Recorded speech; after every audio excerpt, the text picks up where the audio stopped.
어제의 말씀에 이어서 계속 진행되는 것이 우상에 대한 말씀입니다. 우상은 어떤 존재인가? 우리 18절의 말씀을 보면 그들이 알지도 못하고 깨닫지도 못함은 그들의 눈이 가려서 보지 못하며 그들의 마음이 어두워져서 깨닫지 못함이라. 우상은 여러분 전혀 알지도 못하고 보지도 못하고 듣지도 못하고 깨닫지도 못한 존재입니다. 우상은 죽은 것입니다. 그렇기 때문에 우상을 섬기는 자들도 마찬가지라는 것입니다. 우상을 섬기는 그들도 알지 못하고 듣지 못하고 보지 못하고 깨닫지 못합니다. 19절 말씀이어 나오는 것이 마음에 생각도 없고 지식도 없고 총명도 없습니다. 여러분, 우리가 우상 가운데 사는 사람들을 보면 그야말로 무지몽매한 것을 볼 수가 있죠. 근데 이단도 특징이 맹목적입니다. 여러분, 이단에도 빠지고 이단에도 끌려가는 사람들을 보면 집단적인 분위기 속에 맹목적이라는 거죠. 맹목적이라는 게 뭡니까? 보지 못하면서 무조건 빠져들어가는 것입니다. 돼지들을 보면요, 그런 이제 얘기가 있지 않습니까? 돼지가 도살장으로 가는데 그 앞에 콩을 이렇게 떨어뜨려 준다는 것입니다. 돼지는 눈앞에 콩만 보고 콩만 먹으면서 딱 가는데 가보면 어디입니까? 도살장입니다. 그래서 우리가 흔히 돼지한테는 좀 미안하지만 돼지같이 미련한이라는 표현을 쓰게 되는데, 여러분 정말 이렇게 무지한 가운데 있을 때 눈앞에 있는 콩만 보면서 자신이 죽음으로 가는 것도 모르며 가는 이런 아주 불행한 가운데 있게 되는 거죠. 이단에 빠진 자들이나 우상에 빠진 자들이나 마찬가지입니다. 우상 숭배하는 자들의 모습은 그야말로 한마디로 지각이 없는 것입니다. 아무런 생각이 없는 것입니다. 함석헌 선생이 그런 얘기를 했었죠. 생각하는 백성이라야 산다. 정말 우리가요, 생각할 줄 알아야 됩니다. 신앙생활을 하면서도 생각하면서 할 수 있어야 됩니다. 생각하는 게 힘이라고 할 수 있습니다. 이 생각하는 것이 없으면 무상에 그냥 빠져가는 사람들처럼, 어제도 말씀드린 것처럼 하나님을 섬기는데 미신적으로 섬기더라는 거죠. 우상을 섬기는 것처럼 하나님도 그렇게 알고 섬겨버리는 것입니다. 특히 이단에 빠지는 것도 뭡니까? 생각할 줄을 모르는 거죠. 하나님의 말씀이 우리에게 지금 어떤 말씀 하신가, 이 말씀이 어떤 뜻인가, 이런 것을 자꾸 참 생각하고 깨닫고 또 발견하고 좀 이런 내용들을 하나하나 좀 살펴볼 줄 알고 그렇게 해야 되는데, 그렇지 않으면 그냥 맹목적으로 돼버리는. 그래서 믿음 생활을 한다는 것이 성경을 펼쳐놓고 말씀을 잘 보면서 말씀이 무엇인지 믿음이 무엇인지를 좀 지각하는, 분별하는 가운데서 신앙생활을 해야 되는데, 그렇지 않고 성경을 덮어놓고 신앙생활을 해버려요. 그러니까 이런 말들은 참 위험한 말입니다. 덮어놓고 믿어라. 물론 우리가 하나님의 말씀은요 무조건 믿어야 됩니다. 하나님의 말씀은 무슨 따지고 분석하고 그럴 것 없이 정말 덮어놓고 그냥 믿어야 되죠. 그러나 성경 말씀을 덮어놓고 믿게 되면, 그러면은 자신이 뭘 믿는지 어디로 지금 가고 있는지 전혀 보지도 못하면서 잘못된 믿음을 가질 수가 있는 거죠. 그러니까 우리는요 이런 생각할 줄 알아야 되고 지각할 줄 알아야 됩니다. 하나님께 대한 지식이 있어야 됩니다. 근데 이런 지식이 하나님을 아는 지식이라 해야 되지 하나님에 관한 지식이 되면 안 됩니다. 바리새인들은 하나님에 관한 지식은 너무나 많이 알고 있었습니다. 안식일을 지키도 규정을 만들어서 이렇게 하는 것이 안식일을 지키는 것이다. 조상적부터 전해 내려온 유전과 전통이 이런 것이기 때문에 수백 가지의 여러 가지 항목들, 그런 것에 대해서는 너무나 잘 알고요. 하나님에 관한 것, 안식일에 관한 것, 혹은 예배에 관한 것, 이러한 무엇에 관한 것들은 참 많이 안다고 했지만 정작 그들이 어떤 지식이 없었습니까? 하나님을 아는 지식이 없었습니다. 하나님을 아는 지식이 있어야 되는데 하나님에 관한 것만, 종교적인 것에 관한 것만 잔뜩 있어 놓으니까 예수님께서 오셨는데, 예수님께서 말씀을 전하시는데, 예수님의 그런 사역을 통해서 약속하신 메시아인 것이 드러나고 있는데도 전혀 그런 것들을 깨닫지 못하고 무시하고 오히려 예수님의 그런 사역에 그냥 발목을 잡고 마침내 죽이는 데 앞장서는 자들이 되어버린 거죠. 그래서 우리가 신앙생활을 하면서 지식이 있어야 되는데, 호세아서 6장이 말하는 것처럼 이 백성들이 나를 아는 지식이 없도다, 이런 하나님을 아는 지식이 있어야 되는데, 근데 자꾸 우리는 신앙생활을 하다 보면요, 이러한 무엇에 관한 지식, 이런 것들로 채워질 수가 있다라는 거죠. 본질은 빠져버리고 알맹이는 빠져버리고 그 껍데기만 가지고서 그거 가지고 논하고 있는 이런 신앙이 될 수 있다라는 것입니다. 그래서 우리는 정말 하나님을 아는 지식이 있어야 됩니다. 성경의 말씀을 보면서도 주변적인 것들에 대해서 껍데기만 우리가 붙잡는 그런 어떤 지식이 아니라, 무엇에 관한 지식이 아니라 하나님을 아는 그런 지식, 본질적인 우리 지식을 좀 가질 수가 있어야 되겠는데요. 자, 그럼 오늘 말씀을 통해서 하나님이 어떤 분이냐라는 것을 말해주고 있습니다. 하나님을 잘 섬기고 믿어야 될 이 백성들이 하나님에 대해서 잘 알아야 되는데 어떤 분이냐? 가장 중요한, 하나님에 대한 모든 것들 중에서도 가장 중요한, 여러분 그게 뭡니까? 하나님의 사랑과 용서에 대한 것이죠. 자, 그래서 22절의 말씀에 하나님이 그렇게 말씀해 주고 있습니다. 내가 너의 허물을 빽빽한 구름같이 너의 죄를 안개같이 없이 하였으니 너는 내게로 돌아오라. 내가 너를 구속하였음이라. 하나님께서 어떤 분이냐라고 말할 때 우리는 두 가지를 크게 말합니다. 첫째, 하나님은 거룩한 분이시다. 죄가 없으신 분이라는 것이죠. 그래서 그 하나님께로 나가기 위해서는 우리가 죄를 떠나야 되죠. 우리가 그 하나님과 사귐을 갖고 하나님과 교제하기 위해서는 우리가 육적인 삶에서 벗어나서 영적인 삶으로 나가야 되죠. 이렇게 하나님께서는 거룩하신 분이시기 때문에 그분과의 교제를 위해서는 우리가 이 거룩을 향해 나가야 되는 것입니다. 그래서 하나님은 거룩한 분이다라는 것이 첫 번째로 우리가 알아야 되는 하나님을 아는 지식이고, 또 동시에 우리가 알아야 되는 것이 뭡니까? 하나님은 사랑이라는 것입니다. 하나님이 사랑이라는 것은 구체적으로 용서하시는 하나님을 말합니다. 사랑이라고 하는 것은 어떤 감정 이런 차원이 아니고요. 사랑은 하나님의 용서를 말합니다. 어떻게 용서하셨습니까? 빽빽한 구름처럼 우리에게 잔뜩 끼어져 있는 그걸 하나님께서 물리쳐 주시는 것입니다.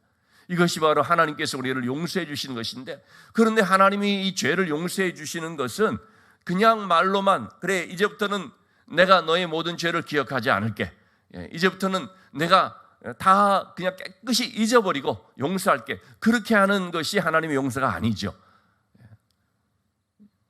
얼마 전에도 말씀드렸지만 하나님의 용서라는 것은 뭡니까? 하나님께서 죄의 값을 대신 지불하심으로써, 그래서 모든 죄 문제를 해결하심으로 우리를 용서하는 것이다 라고 말씀을 드렸죠.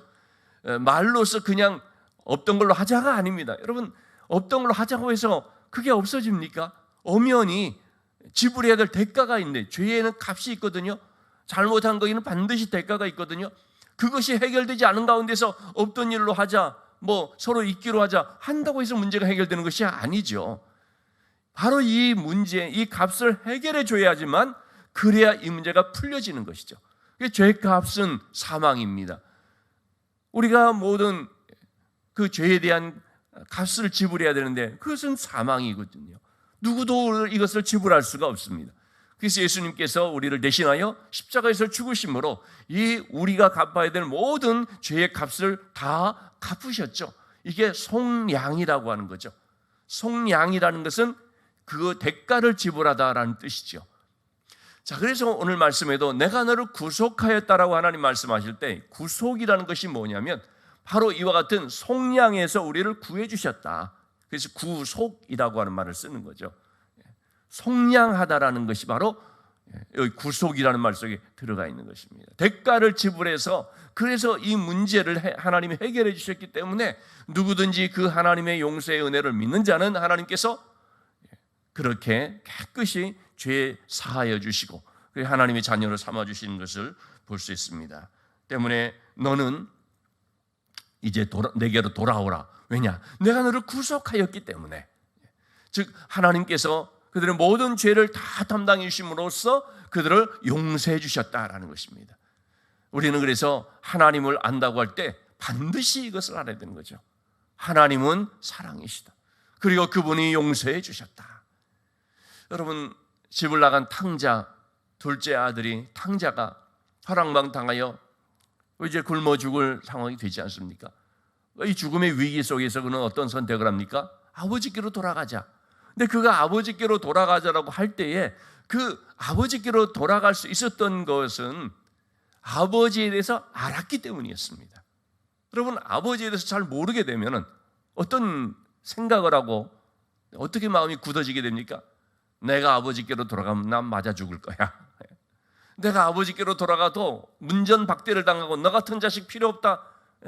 너는 자식도 아니다. 당장 나가. 이렇게 아버지가 할 것이라고 생각을 하게 되면 어떻습니까? 돌아갈 수가 없습니다. 아버지를 잘 알지를 못하는 것이죠. 우리 마태복음 25장에서 달란트 비유를 받지 않습니까? 5달란트, 2달란트 받은 종은 주인을 잘 알았습니다. 우리 주인은 이 달란트를 준 목적이 열심히 가서 장사하라. 그러면 주인의 마음이 기쁨이 될 것이다. 주인을 잘 알았죠. 그러나 1달란트 받은 종이 문제가 뭐였습니까? 그 1달란트를 땅에 파묻어둔 그것도 문제지만 결정적으로 그 문제가 뭡니까? 주인을 너무 몰랐다는 거죠. 주인을 어떻게 생각했습니까? 당신은 굳은 사람이라 심지 않은 데서 거두고.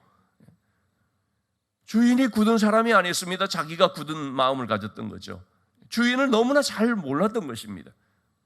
주인을 이런 주인으로 생각을 해보니까 그의 마음도 그렇게 꼬여버리고 그리고 그의 삶도 너무나 엉망이 돼버린 거죠. 집을 나간 탕자가 아버지에 대해서 잘 몰랐다면 우리 아버지는 이렇게 용서할 줄도 모르고 우리 아버지는 내가 들어가면 그냥 쫓아낼 아버지야 이렇게 생각했으면 절대로 돌아갈 수가 없었겠죠. 그러나 이 아들은 비록 아버지를 떠나와서 허랑방탕한 삶을 사는 탕자였음에도 아버지에 대해서는 잘 알았다는 거죠. 우리 아버지는 사랑이 많으시다. 우리 아버지는 내가 돌아가도 맞아주신다. 비록 내가 종으로서 품꾼이 하나로서 나를 써달라고 말은 하지만 그러나 내가 갔을 때 그 아버지는 나를 맞아주실 것이다. 그러면 이 아버지에 대해서 알았기 때문에 탕자가 돌아갈 수 있었습니다. 우리가 하나님을 아는 지식이 너무나 중요하다는 것, 우리에게 필요한 이유는 아버지를 우리가 알게 되면 우리가 비록 죄를 지어서도 하나님께로 돌아오게 되는 거죠. 하나님 앞에 제가 잘못했습니다. 용서해 주시옵소서. 회개할 때 하나님께서 받아주신다는 것을 우리가 알게 되면요, 그 크신 하나님의 사랑을 우리가 알게 되면 그러면 우리가 돌아갈 수가 있는 것이죠. 그래서 하나님께서는 바로 이와 같은 하나님이 어떤 분인지를 알도록 말씀을 하고 있죠. 그러나 하나님을 떠나 우상을 숭배하는 자들은 이런 하나님에 대한 지각도 없고요, 그런 생각도 없고요, 전혀 깨닫지를 못한다는 것입니다. 하나님을 아는 하나님의 백성들은 하나님이 어떤 분이신지 특별히 이 하나님의 사랑, 하나님의 용서에 대해서 잘 알아야 되고, 그렇기 때문에 십자가의 은혜를 통해서 하나님의 그 사랑을 깊이 믿어야 되는 것이죠. 이어서 또 하나님께서는 이와 같은 우상 숭배하는 자, 미신에 빠진 자, 점치는 자들이라는 말씀을 계속 하고 있습니다. 25절의 말씀을 보면 헛된 말을 하는 자들의 징표를 폐하며 점치는 자들을 미치게 하며 지혜로운 자들을 물리쳐 그들의 지식을 어리석게 하며, 여러분 이렇게 우상을 숭배하고 잘못된 가운데 있는 자들에 대해서 반드시 하나님께서 이러한 심판을 하신다는 말씀을 하고 있죠. 여러분 우상 숭배하는 그것은요 그냥 우상 숭배로 끝나지 않습니다. 단순히 그냥 지각이 없고 허탄한 삶을 살아가는 걸 끝나지 않습니다. 그로 인하여서 그들의 삶이 어떻게 됩니까? 망하게 되는 것입니다. 헛된 말을 하는 자들, 그러한 것들을 하나님께서 다 패하게 되죠. 점치는 자들을 미치게 한다고 지금 말하고 있습니다. 스스로 지혜롭다라고 하는 그런 자들의 그런 지혜를 물리쳐서 그들의 지식을 어리석게 만들어 버린다고 하고 있습니다. 26절에도 말씀 보면 26절은 그의 종의 말을 세워주며 26절의 말씀을 비교해 보면은 완전히 이제 대비가 되는 것이죠. 그래서 여러분, 우리가 이 어리석은 미신에 빠져서 안 됩니다. 여러분, 미신에 빠진 사람들은요, 바로 그런 것에 발목이 잡히는 거죠. 그 유명한 내 사전에는 불가능이 없다, 나폴레옹이 그렇게 큰 소리를 빵빵 쳤습니다. 얼마나 교만한 말인지 모릅니다. 그야말로 참 세계 역사 속에서 나폴레옹은 무슨 영웅이니 무슨 위인이니 뭐 그렇게 하지만 사실은 저 개인적인 생각일지 모르지만 정말 교만한 사람이었습니다. 정복자였고요. 남의 나라에 쳐들어가서 그렇게 뭐 그냥 약한 나라들을 약탈하고 정복하고, 참 여러분, 그래서 이런 정복자들을 무슨 영웅이니 위인 취급하는 이런 것에 대해서는 우리가 정말 좀 분별할 수 있어야 되죠. 징기스칸, 몽골 사람들이 볼 때는 영웅이고 뭐지 모르지만 그 징기스칸의 그 원나라가 우리 고려를 쳐들어와가지고 얼마나 괴롭게 했습니까? 얼마나. 그러니까 그런 약한 나라들을 짓밟으면서 정복하는 것에 대해서 우리가 영웅 그런 관점을 볼 필요가 없죠. 그런 사람 특징이 뭐냐면 교만한 거죠. 근데 나폴레옹이 바로 그러면서 어느 날 진군에 들어가는데 마차에 풀이 끼었다는 거죠. 참 그런 사람들의 그 특징이 뭐냐면 굉장히 미신적이라는 겁니다. 그래서 이거는 좋지 않은 징조다. 굉장히 미신적인 생각이죠. 그러니까 여기서 우리가 머물러서 여기서 기다려야 된다. 뭐 그렇게 했다는 거죠. 그랬더니 바로 거기서 적군에 포위돼서, 그래서 그의 전쟁이 끝나게 되죠. 그는 이제 패하게 되고, 그리고 그 길로 섬으로 유배가 되고, 그래서 그는 이제 끝나게 됐는데요. 한마디로 말해서 여러분, 미신에 빠진 자들, 무슨 징크스니 뭐 이런 것들 하는 사람들, 바로 거기에 발목 잡힙니다. 바로 자기가 그렇게 두렵게 생각했던 바로 그런 미신 때문에 그들이 잘못된다는 것입니다. 여러분, 신앙생활하면서도 그런 사고, 미신적인 뭐 징크스, 아니 교회를 다니는 신앙생활하는 예수 믿는 사람들인데도 무슨 시험 보기 전에 미역국 먹으면 떨어진다, 그러면 이런 아주 세상적인 이런 미신을 우리가 깨야 되는데요, 얼마나 거기에 발목 잡히고 거기에 그냥 참 똑같이 세상 사람들처럼 하나님 없는 사람처럼 그렇게 생각하고 그런 사람들이 많은지 모릅니다. 정말 안타까울 정도의 교회를 다니는데 예수 믿는다고 하는데, 여러분, 이런 진짜 미신적인 거 깨야 됩니다. 우리가 자유해야 됩니다. 어쨌든 정말 우리가 이 말씀을 보면서 참 이런 면에 있어서 우리가 참 자유하지 못하는 이러한 것들이 얼마나 많은지를 좀 우리가 발견할 수 있어야 되죠. 자, 이러한 미신에 빠진 자들 하나님께서 분명하게 말하고 있는 것이죠. 이러한 사람들은 자기들의 그 잘못된 선택으로 인해서 망하게 된다는 거죠. 그러나 주의 종들, 우리 26절을 다시 한번 보시면 하나님께서는 그의 종의 말을 세워주며 사자들의 계획을 성취하게 하며, 여러분, 하나님께서는요, 하나님의 종들의 말을 세워주고 그 하나님의 보낸 그 사신들, 하나님의 사자들의 계획을 성취하게 해준다는 것입니다. 예레미야를 통해서 이 백성들이 바벨론 포로로 잡혀갈 것이고 70년 포로 생활하고 돌아온다, 그 종의 말을요 하나님께 세워주시고 그 계획이 성취되게 해주십니다.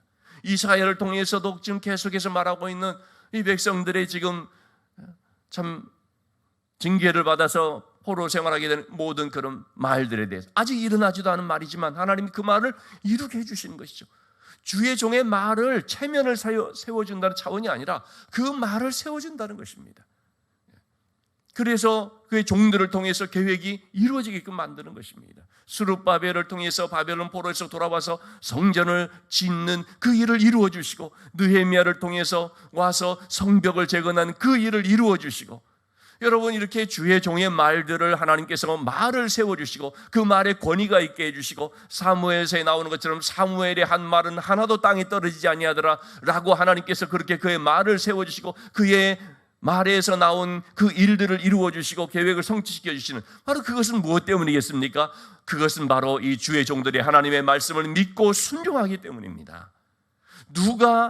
하나님께서 누구의 말을 이렇게 세워주시고 그리고 이루어 주십니까? 하나님의 말씀을 믿고 순종하는 사람들, 이것이 바로 주의 종인 것입니다. 그래서 여러분, 우리가 오늘 이 말씀을 통해서 대비적인 두 모습을 볼 수 있지 않습니까? 미신적인 삶을 사는 사람, 혹은 미신에 빠진 사람들, 그런 사람들은 지각이 없고 그들이 하는 모든 말들은 자기들이 그 말한 그런 것에 발목이 잡히고 자기들이 지혜롭게 하는 그런 모든 것들을 하나님이 물리쳐서 어렵게 만들어버리는 그런 결과가 있고, 반면에 하나님의 말씀을 순종하고 그 말씀을 따라 살고자 하고, 그래서 하나님 앞에 쓰임을 받고 하나님의 보냄을 받은 주의 종에 대해서는 하나님께서 그 말을 세워주시고, 하나님께서 그에게 권위를 입혀주시고, 하나님께서 그의 기도에 응답해 주시는 이런 역사가 있다는 것을 우리가 기억하고, 여러분, 오늘 우리의 삶이 주의 종의 삶이 될 수 있기를 주님의 이름으로 축원합니다. 하나님의 말씀을 믿고 순종하여서, 그래서 하나님께 맡기고 나갈 때 하나님께서 그에게 은혜를 베풀어 주셔서 그 말이 이루어지도록 도와주시는 그런 복을 받는 삶이 될 수 있기를 주님의 이름으로 축원합니다.